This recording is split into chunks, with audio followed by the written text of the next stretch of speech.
Okay, give me a thumbs up. If these are working for you and you're enjoying them and you want more, just give me a little thumbs up or a like. Just a good indication of these are working for you. Today's trick is kind of original, and not everyone will have coaster brake, but coaster brake is going to be needed for this trick because it's a pedal spin, and it's a one-handed pedal spin because I run a coaster brake. So there's a few different ways to do pedal spins, but I have always been riding coaster brake since I got on Haro in 1984. The completes came with mags, and they had coaster brakes on them. So I got adapted to it and started doing flatland with coaster brake, and I never stopped running coaster. So there's a few tricks that I've created that is kind of essential to have coaster brake, and this is one of them, because if you do a regular pedal spin, like I remember when I watched RL before, he used to go like this, then he would kick the tire like that to do a pedal spin, and then I think drop the bike down like so, like that, boom, something like that. Wilkerson used to do the same kind of thing, but I started really enjoying doing a pedal spin where the coaster brake's on, so it's really locked in. Not only can you do a pedal spin easily, but you can also take your hand off by just stepping on the crank arm. So that's today's trick. It's a one-handed pedal spin. I think it's pretty fun, pretty easy.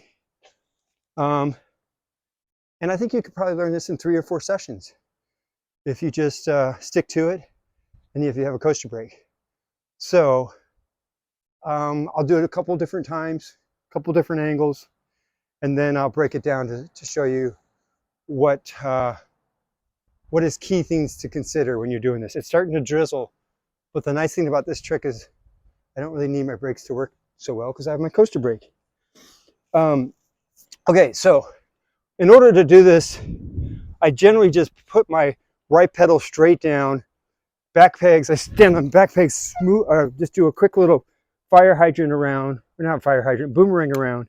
And now notice this time the pedal's really low, but I can still do it.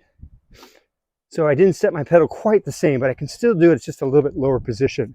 So I'm going to try it again so that it's a little bit better position. Let's just do a retake on that one. So I'm going to set the pedal a little bit further, do a boomerang around, lock the pedal, and see the bike's much higher up now. It's not leaned over as far. Then I just take my hand and I grab the pedal like so, take this foot off, let go of the front brake, and then I'm going to kick the tire.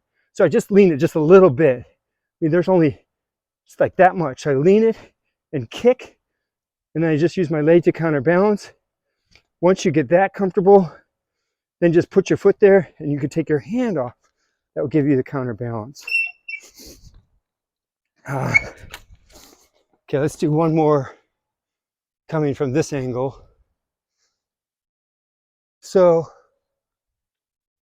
both feet on the back, right pedal down, boomerang around, drop it to the pedal. It's pretty good. It's a little bit low, but that's fine. Then I'm gonna grab the peg. I'm gonna grab the pedal, kick the tire, and just kind of lay it down. And if I have enough speed, I like to try to do like a full rotation. Then I just kind of pull out like so. And that's the pedal spin, one-handed. Actually, I was able to do that trick and release my seat at the same time, not intentionally. Okay, so how we break this down. You're riding along, you put your left pedal straight down, because that's the one that you're going to be spinning on. You do a boomerang from the back pegs. If you don't want to do that, you could just do it from balance position. But I think it's kind of fun to do something into it.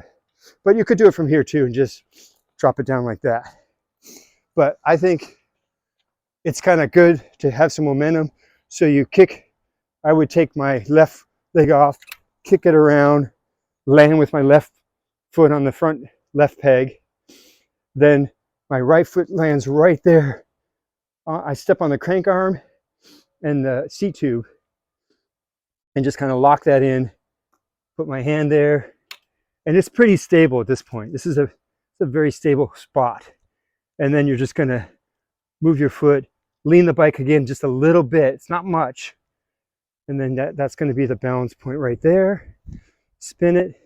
Then if you feel good, put your foot on the crank arm and then just do one-handed. And then I would just pull out like so.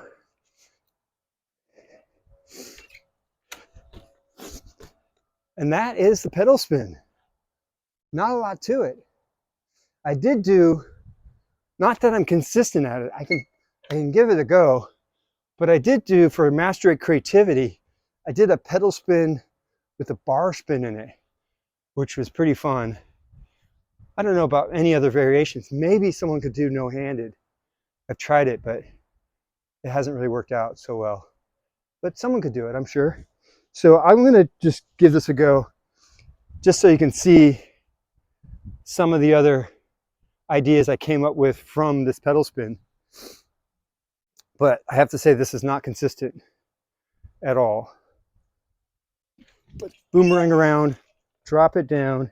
I'm gonna lean it, and then at the same time, I'm gonna step and spin the bars. Oh, I did one of those stinky touches, and then it only got around halfway. Did you notice that? I was trying to do a full bar spin, but I challenged someone to take that on. Pedal spin, bar spin, where you basically are just, the bike is just like floating. There's nothing but the pedal for just a second. Partly why that's not a very consistent trick. It took me hundreds and hundreds of time to pull it for Master at Creativity. And I don't even know, maybe I pulled it 3 times total since then. So, but it is in the book. So bar spin, pedal spin, if you're really up for a challenge. Okay, so thanks again for watching. That's going to do it for today. Hope you're enjoying these. Please